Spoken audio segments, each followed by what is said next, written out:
Eto na nga mga chong, marami tayong Gilas updates.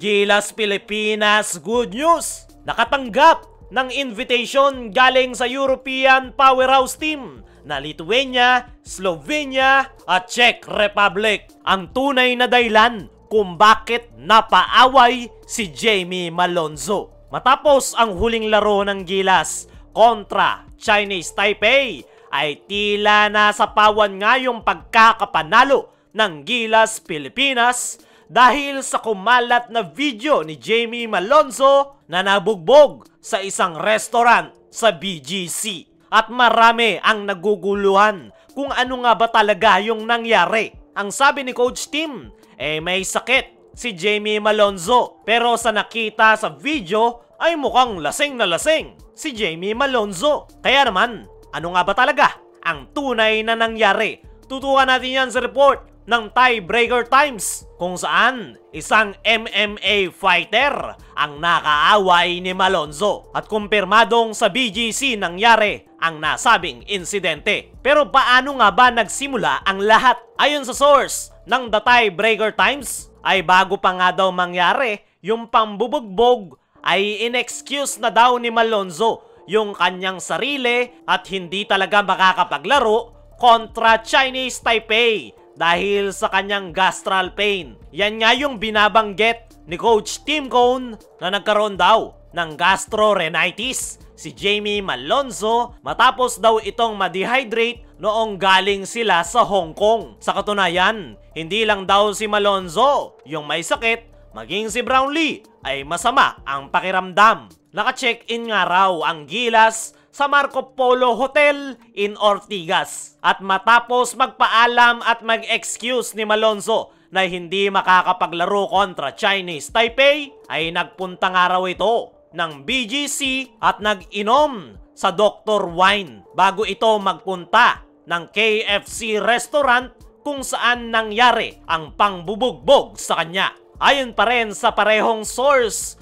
ay practicing mixed martial arts nga yung nakaaway nitong si Jamie Malonzo. Hindi nga pinangalanan, pero kita nga sa galaw at bawat suntok na nag-training ito para sa mixed martial arts. Kita rin na hindi nang laban itong si Jamie Malonzo dahil na rin sa kanyang kalasingan at mukhang naisip niya rin na kapag nanlaban pa siya ay baka mas lalo lang siyang mapasama at mawala ang kanyang basketball career. Sa ngayon, ay tama lang naman yung mga sinabi nitong si Coach Tim Cone dahil talagang may sakit itong si Jamie Malonzo matapos ang kanilang trip sa Hong Kong. Real talk, ang talagang may pagkakamali dito ay itong si Jamie Malonzo dahil alam niya na hindi maganda yung kanyang pakiramdam.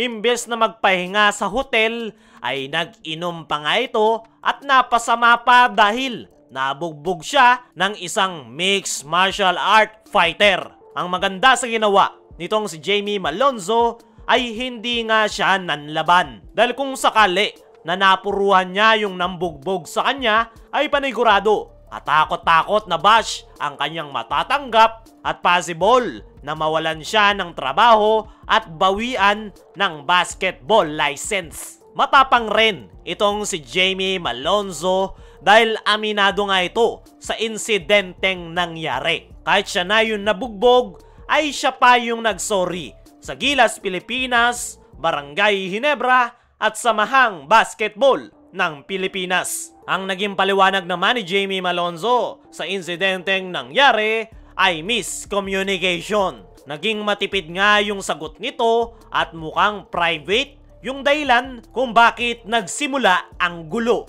Dumako naman tayo dito sa kabilang balita. Gilas Pilipinas good news. Nakatanggap ng invitation galing sa European Powerhouse Team na Lithuania, Slovenia at Czech Republic. Nang dahil nga sa napakaganda ng itinatakbo ng Gilas Pilipinas, ay napansin na nga tayo ng iba't ibang bansa gaya ng mga European teams. At mayroon ngang magandang balita si Coach Tim Cone.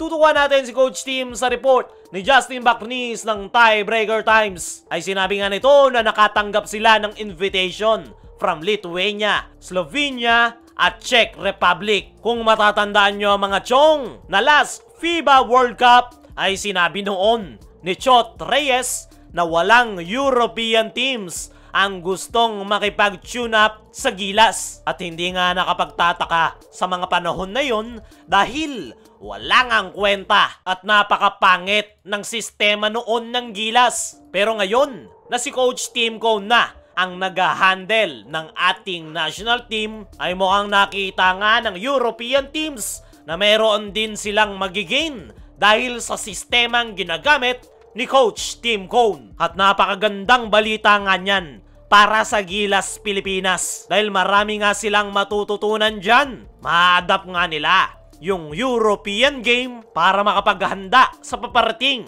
na Olympic qualifying tournament. Diyan niya mas lalong mahasa yung sistema ni Coach Tim Cone na mixed triangle offense at malaki ang tsansa na makakakuha sila ng mga bagong techniques galing sa European teams na Slovenia, Lithuania at Czech Republic dahil hindi nga basta-bastang mga kupunan yan. Pero kung may good news ay meron pa ring bad news sa ating national team dahil nabanggit nga ni Coach Tim Cone na 10 days lang yung kanilang magiging preparation para sa paparating na Olympic qualifying tournament. Gustuin man daw ni Coach Tim na mas pahabain yung kanilang preparation para mas makabuo pa ng solid chemistry, ay wala nga daw siyang magagawa dahil 10 days lang yung napagkasunduan ng PBA, NCAA, UAAP at Japan B-League para mahiram yung mga Gilas players. Yan nga yung malaking panghihinayang ni Coach Tim Cone dahil kailangan daw talaga nila ng longer preparation dahil mahigpit yung labanan sa Olympic qualifying tournament. Pero no choice nga daw sila ngayon at wala silang magagawa dahil 10 days lang talaga ang napagkasunduan. Okay na nga raw yan kesa wala.